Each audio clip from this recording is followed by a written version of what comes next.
tal amigos? Bienvenidos a CNC Matinal. Les contamos que el Pleno del Congreso sesionará desde las 10 de la mañana y en la agenda se ha priorizado el paquete de medidas económicas enviada por el Ejecutivo. Sobre ello vamos a hablar más adelante. Ahora vamos a ver el desarrollo de las noticias. El proyecto de ley que exonera de descuentos a las gratificaciones pasó a un cuarto intermedio para un mayor análisis. Así se determinó durante la sesión plenaria de anoche a pedido del presidente de la Comisión de Economía, Casio Guaire. Tenemos los detalles. Luego de un intenso debate donde el oficialismo defendió la propuesta de exonerar solo por 2 años los descuentos a las gratificaciones, mientras la oposición pedía la permanencia de las mismas, el proyecto de ley pasó a un cuarto intermedio a pedido del titular de la Comisión de Economía, Casio Guaire. Previamente, el congresista Víctor Andrés García Belaunde dijo que E-Salud no podía argumentar que las deducciones perjudican su operatividad, dado que los ingresos percibidos, según la SUNAT, se han incrementado y que incluso juega en la bolsa de valores donde ha invertido 1.750 millones de soles, a lo que su colega Johnny Cárdenas replicó. E-Salud juega a la bolsa. O sea, en vez de construir hospitales, comprar medicinas, salvar vidas, aliviar la salud de sus afiliados, juega a la bolsa de valores. Dentro y fuera del Perú. Aquí está. Entonces, quien juega a la bolsa es porque le sobra la plata. Yo creo que esta es una información que no se ha dicho completo por un diario muy importante, ya que esta actividad E-Salud lo desarrolla por más de 18 años. Y aproximadamente desde el año 2010 al 2015 se dejó de percibir 4.646 millones. A su turno, Johnny Lescano saludó que en la propuesta se haya incorporado a los jubilados a quienes no se les beneficiaba con las exoneraciones de descuentos desde el año 2010. Me parece algo positivo porque los pensionistas que ganan una miseria van a tener un poquito más de plata para hacer sus gastos. Por su parte, el congresista Teófilo Gamarra dijo que la institución social dejaba de percibir alrededor de 850 millones de soles anualmente y que ello impedía la construcción de nuevos hospitales y el mejoramiento de su infraestructura. No hay hospitales en el país. Se han dejado de construir hospitales, se han dejado de ampliar de manera general a nivel nacional la construcción de hospitales por parte de salud.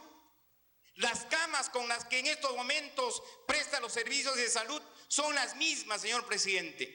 Finalmente, la presidenta del Congreso, Ana María Solórzano, suspendió la sesión hasta las 10 de la mañana de este viernes.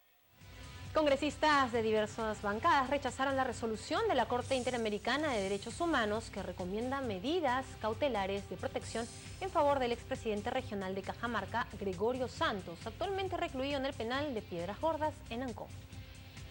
La noticia no cayó nada bien por el hall de los pasos perdidos, y es que el pedido de la Comisión Interamericana de Derechos Humanos, alegando que la vida de Gregorio Santos corre peligro en Piedras Gordas y que se le debe otorgar medidas de protección necesarias, es un exceso que merece una respuesta por parte del Estado peruano. Bueno, yo creo que hay que apelarla, simplemente eso, apelarla y en la apelación sustentar el hecho de que su vida no está en peligro, tal como él asevera. Aquí da la impresión de que él presentó una denuncia y que el Estado peruano no se ha defendido adecuadamente. No ha demostrado que la vida del señor Gregorio Santos no está en peligro, que está en un penal con la seguridad del caso, y es algo que hay que sustentar. Quien también se mostró sorprendido fue el legislador oficialista Teófilo Gamarra, quien rechazó el pedido de la CIDH. Creo que esto revela desconocimiento, porque el señor Santos es uno más de los 75.000 internos, de los cuales alrededor de 40.000 se encuentran en estos momentos procesados y que están en los penales con todas las garantías y la seguridad. Acá no estamos hablando de que la vida del señor Santos esté en riesgo, creo que eso está garantizado. A su turno, la parlamentaria Natalie Condori solicitó reforzar la parte de la defensa peruana con argumentos que puedan viabilizar las demandas presentadas en la Comisión Interamericana de Derechos Humanos.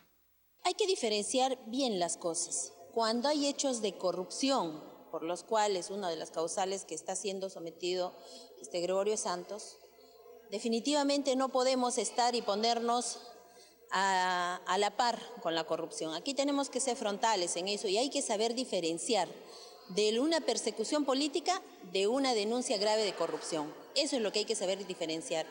Y si el señor Gregorio Santos ha acudido a esta Corte Internacional, corresponde a la defensa peruana y a la oposición peruana cerrar las filas correspondientes. Posiciones contrarias tuvieron los legisladores Johnny Lescano y Héctor Becerril, quienes sugirieron acatar la resolución así no estemos de acuerdo. No lo veo grave, creo que debe el Perú cumplir la resolución. El proceso judicial deben seguir las diligencias, lo declararán inocente o lo declararán culpable, eso tiene que decir la justicia. Pero yo creo que no es una resolución como para decir que nos descuidamos o que perdimos el caso. Hay siempre este tipo de discusiones respecto a los derechos humanos, que en el caso este no me parece muy grave, que hay que cumplirlo y que más bien el proceso judicial seguirá y establecerá, repito, si el señor Santos va a ser sentenciado por haber cometido delito o queda libre de todo cargo. Eso lo determinará el Poder Judicial. Ahí, lamentablemente, nos guste o no nos guste, el país tiene que acatar lo que está manifestando esta comisión, porque lo contrario, esto va a llegar en 20 días a la Corte y ahí sí las cosas son más complicadas. Gregorio Santos es procesado por los delitos de colusión, cohecho y asociación ilícita, tras ser acusado de delitos de corrupción durante su gestión como presidente regional de Cajamarca, informó Roxana Mogollón, Central de Noticias del Congreso. Y sobre los nuevos audios difundidos por la prensa que comprometen al dirigente antiminero Pepe Julio Gutiérrez, presuntamente negociando el fin de la protesta en Islay, el congresista arequipeño Juan Carlos Seguren manifestó que esto demuestra las verdaderas intenciones de quienes promueven la paralización en esa zona del país. Bueno, a estas alturas no cabe duda alguna del chantaje, la extorsión que ha protagonizado Pepe Julio Gutiérrez, miembro de Tierra y Libertad del señor Arana, del mismo partido, y además aparentemente él era el vocero, pero había una actividad en banda, por decirlo de alguna manera, o una organización criminal para extorsionar, y todo este tema no tiene pues un halo ambientalista, sino un tema delincuencial de extorsión, y el objetivo era llenarse los bolsillos a costa de desarrollar el proyecto o impedir el proyecto a través de la violencia. ¿Cree que este escenario, más la visita que hizo ayer la gobernadora regional junto con la presidenta del Congreso a Islay para ir solucionando de a poco los problemas, empezando con, por ejemplo, la cosecha de arroz, sean el inicio de un proceso de paz para instalarse en la región? Mira, todos estamos en el mismo esfuerzo, y yo creo que cuando hay coincidencia de objetivos, de intereses y una sumatoria de esfuerzos, al final se logra el objetivo. Porque a esas alturas lo relevante no es si va o no va el proyecto Tía María, eso se verá más adelante, eso se discutirá más adelante cuando se den las condiciones adecuadas para un debate y un análisis técnico al respecto. Hoy lo único importante, lo único relevante es que cese la violencia, que se instaure la paz, que se recupere la tranquilidad de la población del Valle de Tambo, que pueda reiniciar sus actividades económicas, que los niños puedan volver al colegio. Eso es lo único que nos preocupa hoy, eso es lo único importante, y más adelante, repito, se verá o no la viabilidad del proyecto. 8:15 de la mañana, el contralor Fuad Curi informó que se encontró responsabilidad en 27 funcionarios del Ministerio de la Mujer involucrados en la compra y destino de 8 millones de pañales en el año 2013, que perjudicó económicamente a dicho portafolio. El informe no incluye a las extitulares Ana Jara y Carmen Omonte. Un pedido para que el Ministerio Público acelere el proceso de investigación del informe técnico especializado entregado por la Contraloría General de la República a dicho sector sobre la supuesta irregular adquisición de pañales fue realizado por el titular de la institución, Fuad Curi, ante los miembros de la Comisión de Fiscalización, donde dio a conocer detalles sobre el caso. La conclusión a la que llegamos es que merece una carpeta de control y que evidencia una serie de irregularidades en la compra de estos 8 millones y pico de pañales, por 6 millones y pico de soles. Por lo tanto, he escuchado con atención todas las preguntas y todos concordamos desde que los actos preparatorios, en la selección del proveedor, la determinación de los precios referenciales, en el almacenamiento, en la distribución, hay una secuencia, hay un común denominador. El proceso está plagado de errores. Curi concluyó que los hechos detectados han generado que el Ministerio de la Mujer y Poblaciones Vulnerables se perjudique con 2.596.000 nuevos soles por penalidades no cobradas al contratista, pérdidas de pañales, entre otros. Antes hizo observaciones respecto de los actos previos, como determinar el valor referencial, toda vez que se cotizaron en una empresa de comercialización de alimentos que no tenía la capacidad de abastecer la cantidad del producto solicitado. Como nosotros no tenemos capacidad legal para llamar a Kimberly Clark y pedirle las cotizaciones o las ventas que habían hecho al por mayor en ese momento, es una responsabilidad en este momento del fiscal a cargo de la investigación. Pues nosotros, nuestro mandato constitucional es vigilar los recursos públicos, pero no tenemos capacidad legal para investigar a los privados.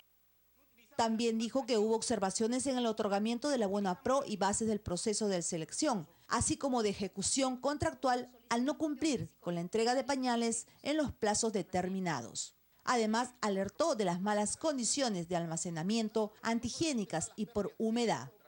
Durante el debate, algunos parlamentarios solicitaron que se invite a las exministras de la Mujer, Ana Jara y Carmen Omonte, y a la empresa proveedora implicada para aclarar las dudas y cuestionamientos de dicha adquisición. No había estudio de demanda para la compra de pañales, no había planes de almacenamiento, no había planes para distribución. Los pañales se arrumaron de mala manera en un almacén de Villa El Salvador. En 6 meses adicionales, en la celeridad que hubo para hacer esta compra, una compra directa, en la celeridad, 6 meses después solamente se había distribuido el 1% de los pañales. Lo que nosotros hemos demandado es una fiscalización a fondo. Hemos demandado que sea el Ministerio Público que determine. Y si hay personas que han sustraído, han robado, han hurtado esos pañales, que vayan a la cárcel luego de un proceso, señor presidente. Acá no vamos a desconocer que hay un Ministerio Público y hay un Poder Judicial, en donde la responsabilidad tiene que determinarse a través de una sentencia. Y eso está claro, señor presidente. Acá no vamos a imputar responsabilidades abiertas. No, señor presidente. Yo creo que las cosas claras y, bueno, definitivamente creo que acá tenemos que investigar a fondo y eso lo hemos señalado. Informó Central de Noticias del Congreso. Bien, en otras noticias, en la Comisión de Cultura del Congreso, la Sociedad Nacional de Radio y Televisión expresó su desacuerdo con el proyecto para que los canales de señal abierta destinen 2 horas de su programación diaria a espacios culturales y educativos. Veamos la nota. En su exposición, Jorge Vaca Álvarez, director ejecutivo de la Sociedad Nacional de Radio y Televisión, dijo que el proyecto de ley denominado de promoción y difusión de la programación cultural a través de la televisión de la señal abierta, presentado por el congresista Agustín Molina, no distingue entre los medios de comunicación de acuerdo a su finalidad, es decir, entre los que presentan servicio comercial y educativo y que atenta contra la libertad de empresa. Yo lamento profundamente la ausencia del viceministro de Comunicaciones, que seguramente por la agenda no ha podido acompañarnos, pero es importante y es crucial contar con un análisis respecto de nuestro organismo regulador. Nosotros somos un servicio regulado. Las empresas radiodifusoras deben colaborar con el Estado, pero no hay una precisión ahí. El congresista Víctor Andrés ha dado un recuento de algunos medios de comunicación de otros países. Si hacemos esa comparación, de repente un poco excesivo. Pero lleguemos a un medio, pues lleguemos a un punto medio. Pero lo importante es que se apruebe este proyecto, señor presidente, porque va a beneficiar y nos va a recordar que, mire, en el futuro, seguro los niños, que en algún momento nos va a reconocer por fin, el Congreso se ha puesto de pie para poder decir no a este tipo de programas que de verdad hacen daño a la mente de los jóvenes y los niños. Añadió que imponer 2 horas de espacios culturales y educativos entre las 3 de la tarde y 8 de la noche afecta el prime time de los canales comerciales y por ende de sus ingresos. Dijo que los ejemplos de la televisión europea no son válidos para nuestra realidad, pues en ese continente la televisión surgió por iniciativa de los gobiernos, mientras que en Latinoamérica fueron iniciativas privadas. El proyecto de ley atenta contra la libertad de empresa de los medios, pues impone una cuota de contenidos y elimina cualquier posibilidad de que nosotros podamos, dentro de ese horario, que es uno de los más importantes en audiencia, generar los recursos que nos permiten seguir creciendo. Al señalar otros argumentos, Vaca mencionó que la iniciativa debilitaría la industria de la televisión nacional y pidió la opinión del Ministerio de Transportes y Comunicaciones. Ya hay una legislación donde se obliga a que tengan un porcentaje de producción nacional. Por eso es que existen telenovelas, una serie de producciones nacionales. Pero esas producciones nacionales siguen siendo imitaciones de las telenovelas brasileras, venezolanas, mexicanas, y se copian todo. Hasta el programa Combate es una copia, no hay nada creativo. Y claro, todo eso se vuelve comercial, ¿no? ¿Y dónde está el lado educativo? El Estado tiene la obligación de imponer horarios educativos. De otro lado, por unanimidad, la Comisión de Cultura aprobó incorporar la escenificación de la ceremonia ritual Bichama Raimi en el marco de la ley que oficializa los festivales y rituales de identidad nacional y que se inicia el 28 de julio de cada año. Y desde hace 33 años, a la fecha ya va a ser 35 años, se escenifica de manera permanente, siendo parte de la identidad cultural de los pueblos de la provincia de Barranca. La escenificación del Bichama Raimi tiene como escenario el templo sagrado de la fortaleza de Paramonga en homenaje al nacimiento de la civilización andina en la provincia limeña de Barranca durante el mes de julio de cada año. Informó Central de Noticias del Congreso.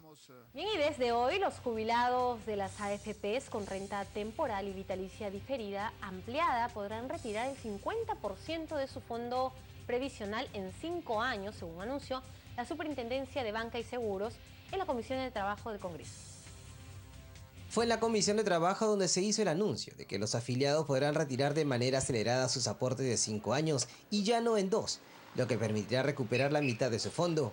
El superintendente adjunto de la SBS indicó que el afiliado pasaría de percibir el 22% de su cuenta en 2 años mediante la renta temporal con renta vitalicia diferida a recibir el 50% en 5 años.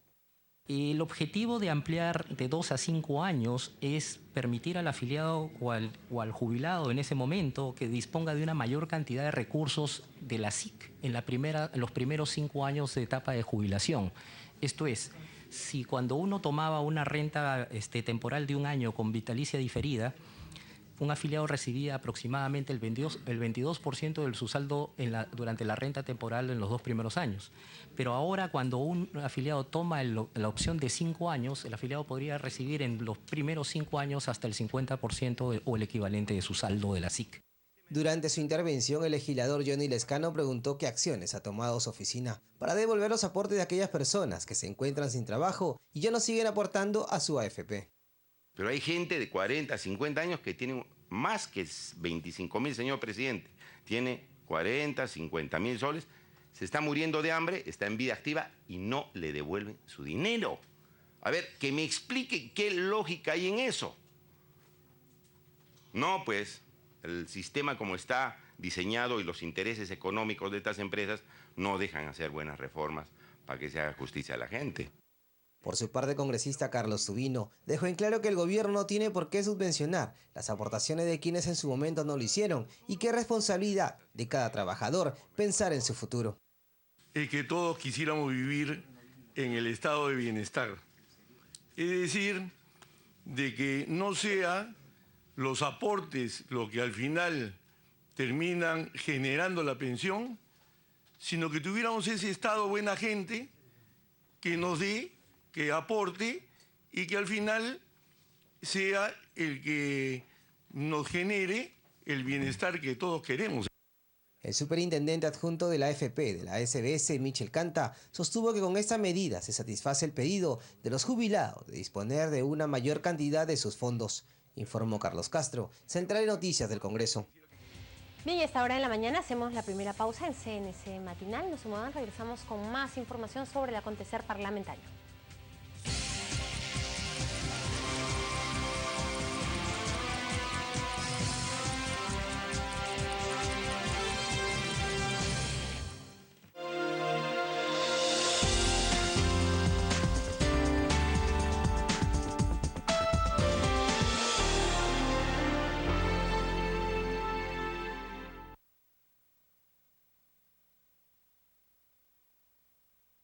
Tu congresista no trabaja solo.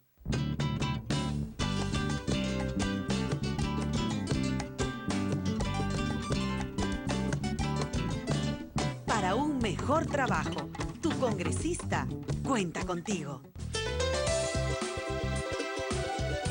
Juntos hacemos el Congreso.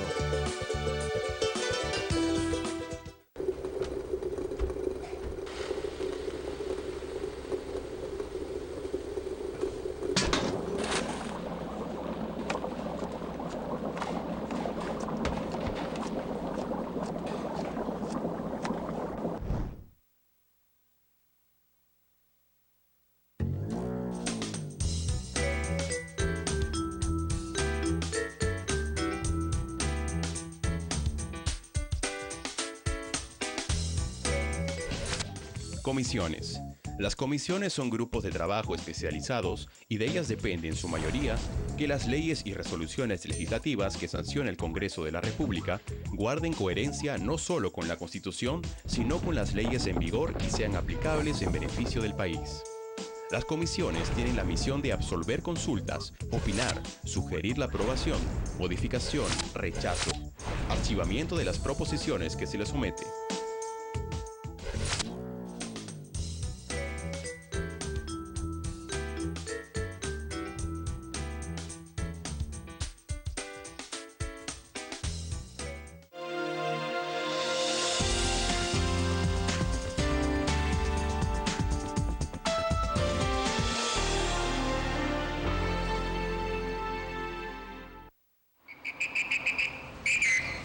Estas escenas son cosas del pasado. La Policía Nacional del Perú ha implementado un nuevo modelo de intervención de tránsito denominado bloqueo en cápsula. Este nuevo modelo único de operativos evitará intervenciones policiales irregulares y aisladas a un solo vehículo, eliminando la posibilidad de coimas. Además, su configuración, que consiste en encapsular 10 vehículos a un lado de la pista, permitirá que el tráfico fluya sin ocasionar congestionamiento. El bloqueo en cápsula será realizado por grupos de 20 efectivos policiales al mando de un oficial, que será ejecutado solo por la Policía de Tránsito. Colabora con la Policía Nacional y ayuda a mejorar el tránsito de nuestra ciudad.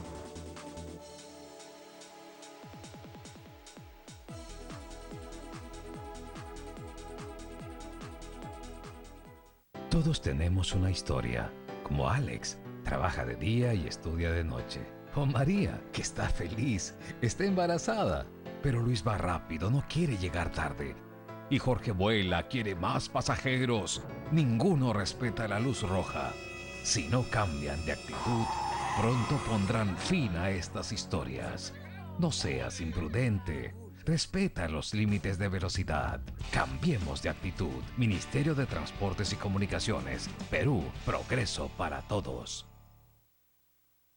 Una familia como la tuya, llena de mucho amor, una alegría como ninguna, gracias a la adopción. Es una decisión, es mucho amor, es corazón, es la adopción. Adopción, una decisión llena de amor. Ministerio de la Mujer y Poblaciones Vulnerables. Perú, progreso para todos.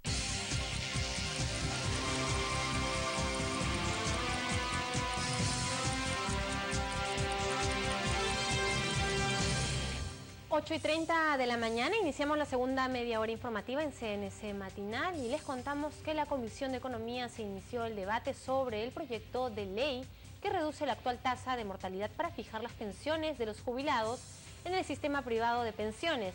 La propuesta tiene como tope promedio los 85 años de edad.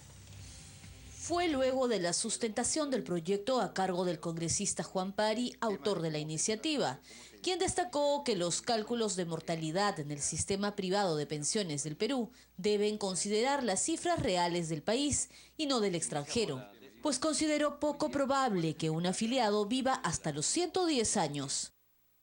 Simplemente es sincerar, simplemente es expresar la información y los datos que existen en nuestro país.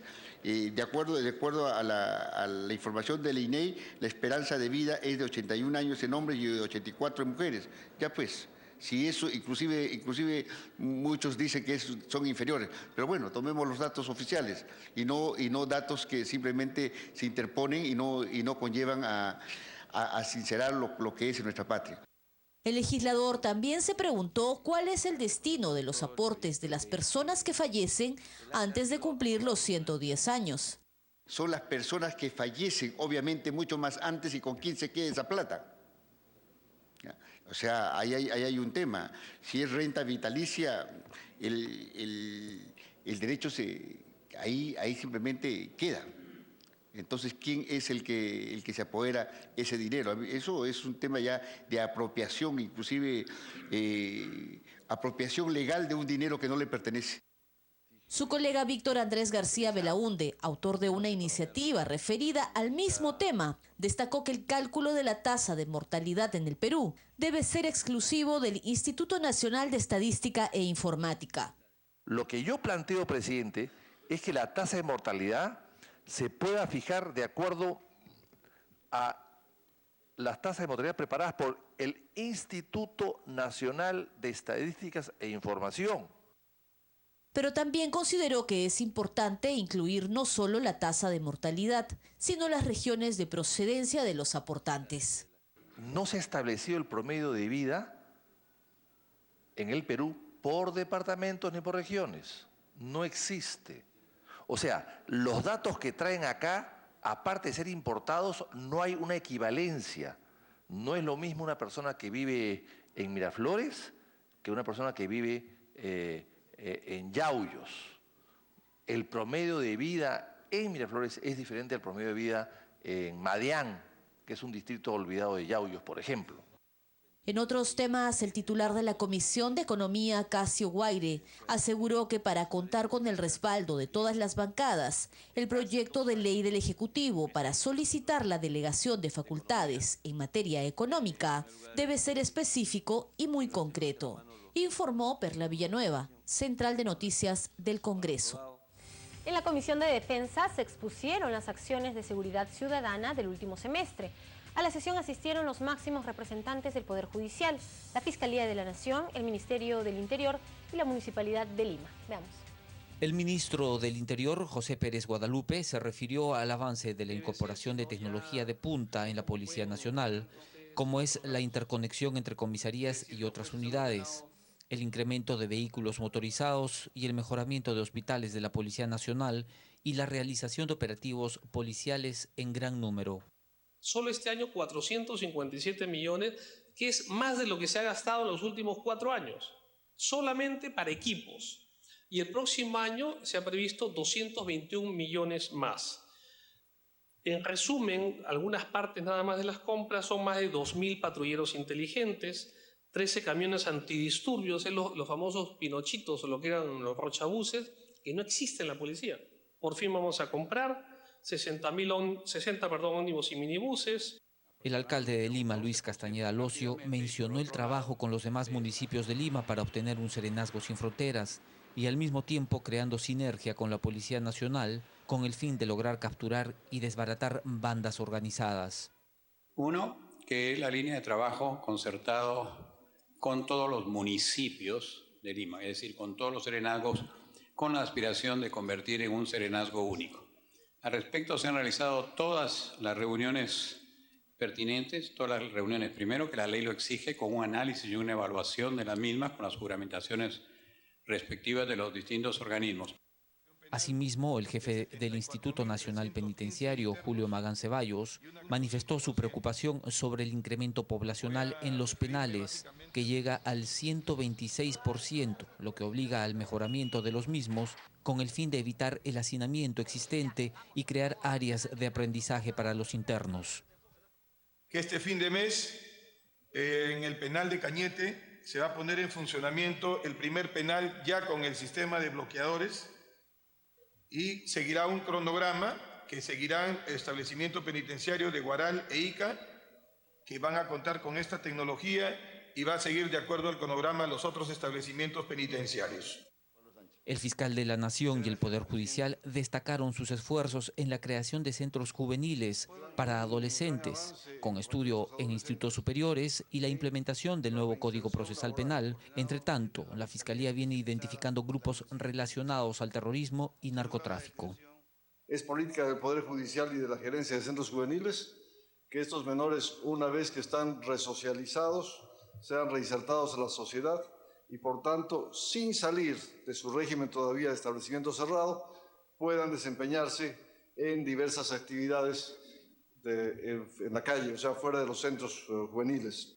En el caso de la trata de personas, es un tema que nos interesa sobremanera, pues yo debo decirte que solamente contamos con fiscales en Lima, fiscal superior, una fiscal superior y algunos fiscales provinciales, pero no tenemos fiscales especializados en trata de personas a nivel nacional. Solo contamos con fiscales que ven asuntos comunes a quienes se les adiciona en sus funciones la tarea de investigar trata de personas.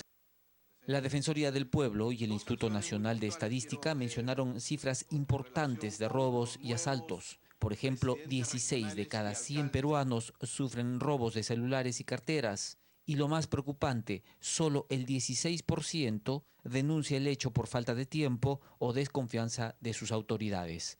Denis Ávila, Central de Noticias del Congreso. Bien, vamos a enlazarnos en vivo desde el Hall de los Pasos Perdidos de Palacio Legislativo con Jorge Álvarez, quien se encuentra con la congresista Rosa Mavila tras una reunión con pobladores de Huaycán. Adelante, Jorge. Buen día. Gracias, Karina. Nos encontramos con la congresista Rosa Mavila, quien está acompañada de dirigentes de la comunidad urbana autogestionaria de Huaycán, quienes sostienen una serie de reclamos contra el alcalde de Ate, reclamos que está canalizando la congresista Mavila, a quien le damos las gracias y la bienvenida. Congresista, muchísimas gracias por acompañarnos aquí en el canal del Congreso. Buenos días. Efectivamente, yo tuve ya varias reuniones de coordinación con dirigentes de la comunidad autogestionaria de Huaycán, que esta vez han ampliado su radio de coordinación con dirigentes de los pueblos de San Gregorio, Manilsa, La Roncadera, Las Brisas, Villa El Periodista, y todos tienen un asunto común, y el asunto común que tienen es que aparentemente el señor alcalde de Ate tiene una orientación divisionista, paralelista, frente a las organizaciones sociales que no adhieren a su orientación y a su gobierno.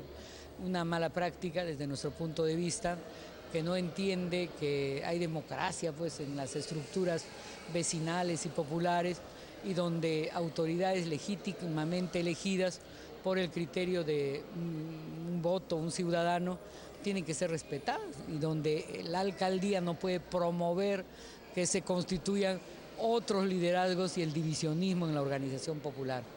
Esta mala práctica política del señor Benavides está siendo cuestionada por estas organizaciones, pero también está siendo cuestionada en su forma de gobernar. Hemos escuchado hoy día una serie de denuncias. El señor alcalde ha sido alcalde en varios gobiernos, creo que hasta 4, en varios periodos, y los vecinos de Ate se quejan de que no ha habido una obra de real impacto en toda la zona.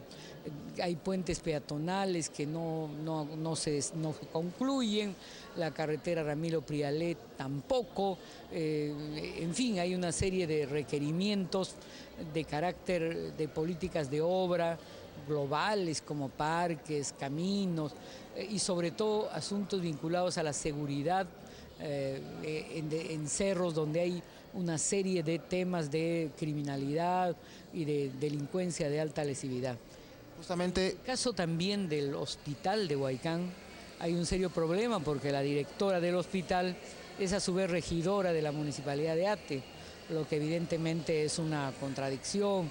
No se puede ser autoridad administrativa del gobierno y a su vez ser militante de un partido y ser regidora.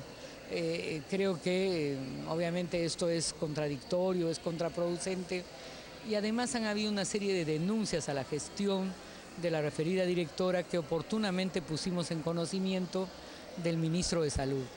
El tema de seguridad es tan fuerte que han habido circunstancias en que las dirigentes de Huaycán han denunciado que hubo una tentativa, de la que he visto la versión fílmica, de ingreso al local de la comunidad autogestionaria, echando bombas y pretendiendo quemar el local de la comunidad de Huaycán. ¿Pusieron explosivos en el local? No, intentaron, no sé si explosivos, pero intentaron quemar. Yo he visto el fuego en la comunidad y adentro estaba la presidenta de la comunidad autogestionaria. Entonces aquí hay sistemas de amedrentamiento, de generalización del miedo. Felizmente este hecho lo denunciamos oportunamente al actual ministro de Justicia y él puso un destacamento policial específico para evitar actitudes que lindan ya con prácticas de criminalidad organizada. Yo creo que estos problemas de donde no me apoyas te hago una junta paralela, o donde es directora del hospital alguien que a su vez es regidora de la municipalidad, o paralelismo generalizado a lo largo de la comunidad, y hechos de corrupción donde aparentemente el importante presupuesto que a lo largo de 4 periodos ha tenido el señor Benavides no se habría expresado en obras públicas de trascendencia, donde no hay cabildos, donde no hay rendición de cuentas, es lo que están llevando a toda la red de comunidades y organizaciones vecinales a organizar en una marcha por la transparencia. Justamente este paralelismo que tanto daño ha causado en el pasado es una práctica que debería desterrarse dentro de la administración pública. Congresista, hay un pedido de los propios dirigentes para que se cree una comisión aquí en el Congreso que investigue estos hechos irregulares. Sí, nosotros vamos a plantear a la Comisión de Fiscalización ese pedido y esperemos que oportunamente le dé cauce, y si no, de frente al Pleno plantearemos estos problemas. Mire, es particularmente trascendente este caso porque revela una forma vieja de hacer política, pero a la par también porque el señor Benavides pretende ser el nuevo presidente de la Asociación de Municipalidades del Perú. Con esa negativa práctica, francamente pareciera que no llena el perfil de ser una alternativa, modelo para encabezar la Asociación de Municipalidades del Perú. Muchísimas gracias por habernos acompañado aquí en este enlace para CNC Matinal, escuchando el reclamo de los pobladores de la comunidad autogestionaria de Huaycán, que como han escuchado tienen serios reclamos contra el alcalde de Ate. Nosotros nos despedimos desde aquí. Adelante, Karina. Bien, gracias Jorge por la información, y lo más importante es la disposición al diálogo para llegar a una solución. Vamos con más noticias. El presidente de la Comisión de Salud, José Elías Ábalos, anunció el primer Congreso de Comisiones de Salud de los Parlamentos de las Américas, cuyo objetivo es generar un espacio de conocimiento, análisis e intercambio de experiencias. Veamos. Decidimos hacer el primer Congreso de Comisiones de Salud de los Parlamentos de las Américas, incluyendo las Islas del Caribe. Este es un evento que hemos enviado invitaciones, va a ser el día 3, 4 y 5 de junio en la ciudad de Paracas, región Ica, en Pisco, Ica, donde vamos a recibir a todos nuestros invitados. Van a venir, ya han aceptado venir 16 países de América a este evento que tiene como objetivo principal crear una red de conocimientos, una red de apoyo. Va a haber al final una declaración de Paracas en la cual todos los gobiernos tienen que estar involucrados en un mejoramiento de la calidad de vida de los pacientes, de la población, y tendremos necesariamente un intercambio de experiencias permanentes con esta red que se va a crear y que a partir de este año van a haber todos los junios en otros países este evento, obviamente con otros parlamentarios y con otras personas. 8:45 de la mañana, pobladores de Tumbes pidieron al Congreso y al Gobierno implementar los mecanismos necesarios para hacer realidad el proyecto especial binacional Puyango-Tumbes. Fue durante la audiencia pública realizada por la Comisión de Pueblos Andinos en esa zona fronteriza del país. Fue un reclamo unánime de la población tumbesina ejecutar sin más pérdida de tiempo el proyecto especial binacional Puyango-Tumbes, que de concretarse permitirá el mejoramiento e incorporación de mayores hectáreas de cultivo y contribuirá a elevar el nivel de vida de todos los sectores de la población. Ya es hora de que el tumbesino tome el toro por las astas, como decían nuestros antepasados, y la irrigación tiene que ser sí o sí. Ya no hay más tiempo que perder.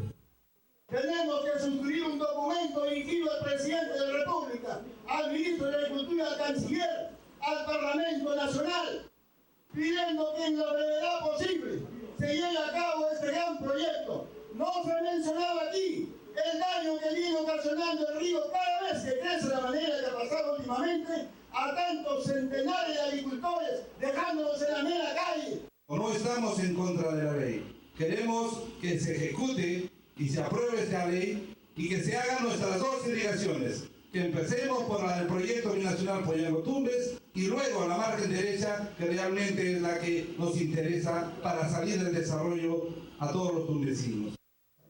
A la cita asistieron, además del titular de ese grupo de trabajo, los representantes de esta región, Manuel Merino de Lama y María Cordero Jontay, representantes del Poder Ejecutivo y especialistas en el tema, quienes expusieron sus aportes.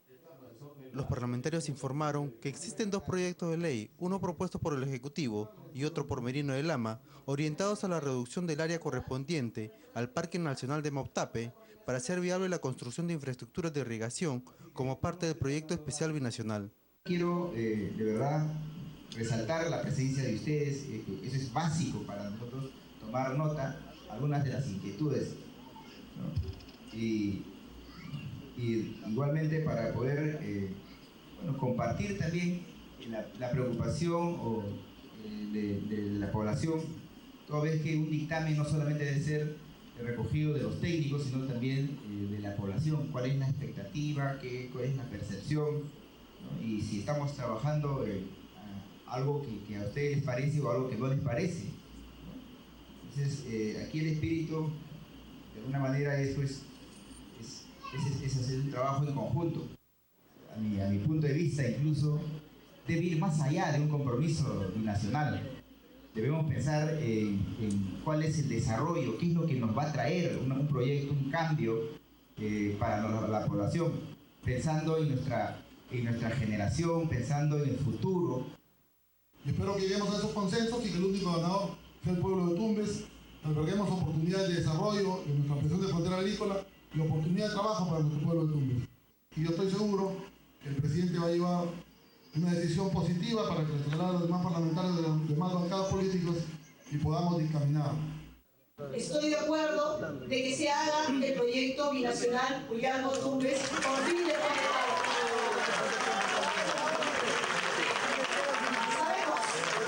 Sabemos que con esto va a traer muchos puestos de trabajo, casi 100.000 puestos de trabajo. También participó Eduardo Gariboto, representante del Ministerio de Agricultura y coordinador binacional, quien señaló que entre los beneficios del proyecto especial están la generación de nuevos puestos de trabajo, la incorporación de nuevas áreas agrícolas, la mejora de la calidad de los productos agropecuarios y el desarrollo turístico, informó para Central de Noticias del Congreso Ángel Capcha. El precursor de la independencia, Mariano Melgar, tendrá un busto en el Congreso de la República. Además, se van a realizar gestiones para que se coloque otro similar en Nueva York, lo informó el congresista Juan Carlos Seguren, presidente de la Comisión de Homenaje al Poeta arequipeño. Ya se ha coordinado con la presidencia, ya se tiene el lugar, la decisión del lugar para el busto de Mariano Melgar y también una placa en Pasos Perdidos, que hay un espacio ahí disponible justamente para relevar, difundir a nuestros héroes y personajes.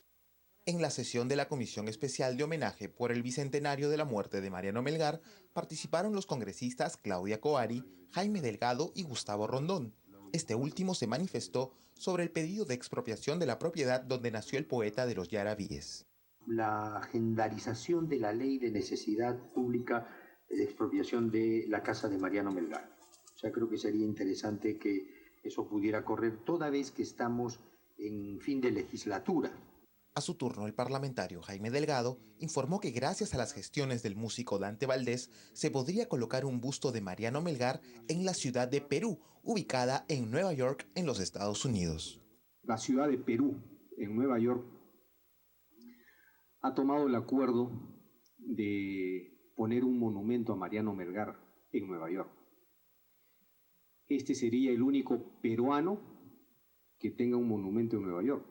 Se informó también que la Universidad de San Marcos prepara el 6º Congreso Internacional hacia el Bicentenario de la Independencia, en el cual se llevará a cabo una mesa redonda denominada Mariano Melgar, la educación y las letras.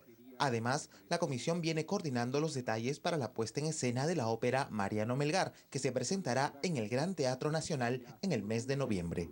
Jorge Álvarez, Central de Noticias del Congreso. Vamos a enlazarnos con nuestro compañero Carlos Castro, quien se encuentra en el edificio Víctor Raúl Haya de la Torre y conversa con el presidente de la Comisión de Pueblos Andinos, el congresista Federico Pariona. Buen día, Carlos, adelante.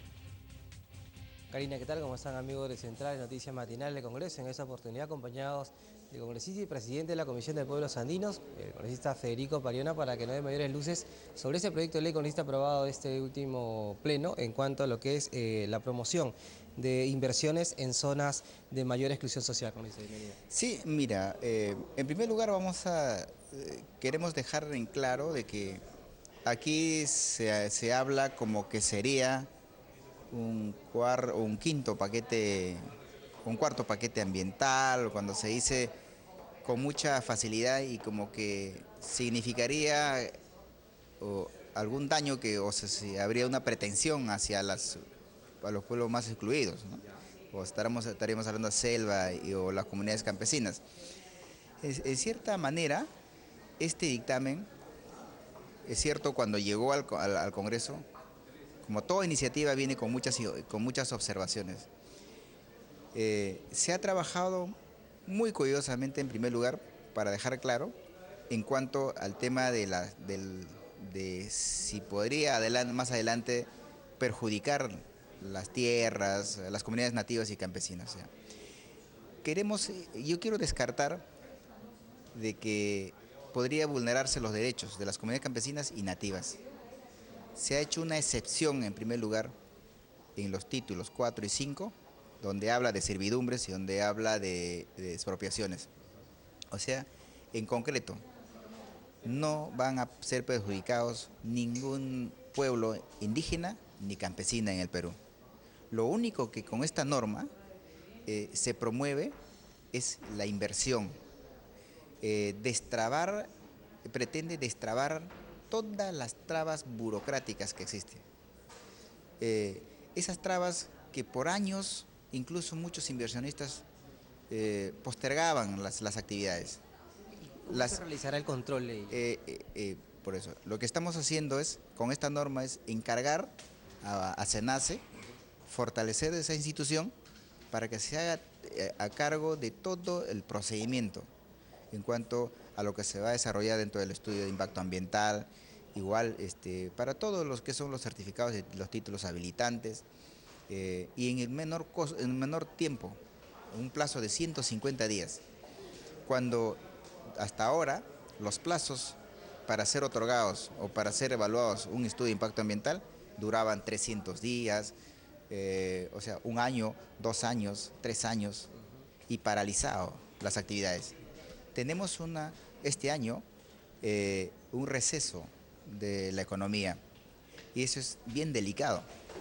Estos pueblos que están excluidos, pueblos alejados, tanto en las comunidades nativas como campesinas en el Perú, justamente necesitan de urgencia que se pueda agilizar y para ejecutar en esos lugares electrificación, sus servicios básicos, infraestructuras, todo lo que ellos necesitan. Pero si no tenemos una economía y si tenemos una economía con estos problemas, nunca vamos a poder atenderlos. Entonces, esto no es tanto como se dice que hay un perjuicio, una pretensión de hacer un daño a las comunidades campesinas y nativas. No es así, por el contrario, más bien yo saludo que el Congreso haya podido aprobar este dictamen, lo cual tiene mucha importancia. Tenemos que seguir creciendo económicamente dentro del país porque no hay otra forma de cómo ayudar, de cómo solucionar esa necesidad que tienen los pueblos alejados. Lo que significa simplemente que las trabas burocráticas bajarían simplemente como un tiempo de 150 días. 150 días, y en algunos casos complejos es 30 días más, son 180 días, pero es en algunos casos. Pero en conclusión, este dictamen ayuda a la inversión, a mejorar la inversión. O sea, creo que es tan sencillo entender el significado de este dictamen, y no es como se escucha, bueno, ya se anunció que acá hay un paquetazo más ambiental que viene todo en contra de los pueblos indígenas y campesinos. No es así. Yo vengo de un pueblo que incluso dentro del mapa de pobreza está considerado como extrema pobreza, Satipo, el Bray, y hay muchas comunidades, casi el 40% de comunidades indígenas, y esos pueblos están en las manos llevando proyectos de electrificación, proyectos de servicios básicos, escuelas, colegios, postas médicas, hospitales, carreteras. Entonces, ¿cuándo lo vamos a atender? Entonces, estas trabas burocráticas tenemos que descartarlos. Por eso es el trabajo muy minucioso que ha hecho la comisión, y no solamente en un par de meses, lo hemos hecho en 7 meses de trabajo con muchas reuniones técnicas. Entonces creo ha sido saludable el trabajo, y también muy importante en todo caso la aprobación por el Pleno del Congreso. Muchas gracias. Muchas gracias. Bien, bueno, fueron las palabras del congresista y presidente de la Comisión de Pueblos Andinos, el legislador Federico Pariona. Contigo, Karina, en estudios. Bien, Carlos, gracias por la entrevista. Vamos con más noticias. El proyecto de ley que exonera de descuentos a las gratificaciones pasó a un cuarto intermedio para un mayor análisis. Así se determinó durante la sesión plenaria de anoche a pedido del presidente de la Comisión de Economía, el congresista Casio Guaire. Tenemos los detalles. Luego de un intenso debate donde el oficialismo defendió la propuesta de exonerar solo por 2 años los descuentos a las gratificaciones, mientras la oposición pedía la permanencia de las mismas, el proyecto de ley pasó a un cuarto intermedio a pedido del titular de la Comisión de Economía, Casio Guaire. Previamente, el congresista Víctor Andrés García Belaunde dijo que E-Salud no podía argumentar que las deducciones perjudican su operatividad, dado que los ingresos percibidos, según la SUNAT, se han incrementado y que incluso juega en la bolsa de valores, donde ha invertido 1.750 millones de soles, a lo que su colega Johnny Cárdenas replicó. E-Salud juega a la bolsa. O sea, en vez de construir hospitales, comprar medicinas, salvar vidas, aliviar la salud de sus afiliados, juega a la bolsa de valores. Dentro y fuera del Perú. Aquí está. Entonces, quien juega a la bolsa es porque le sobra la plata. Yo creo que esta es una información que no se ha dicho completo por un diario muy importante, ya que esta actividad E-Salud lo desarrolla por más de 18 años. Y aproximadamente desde el año 2010 al 2015 se dejó de percibir 4.646 millones.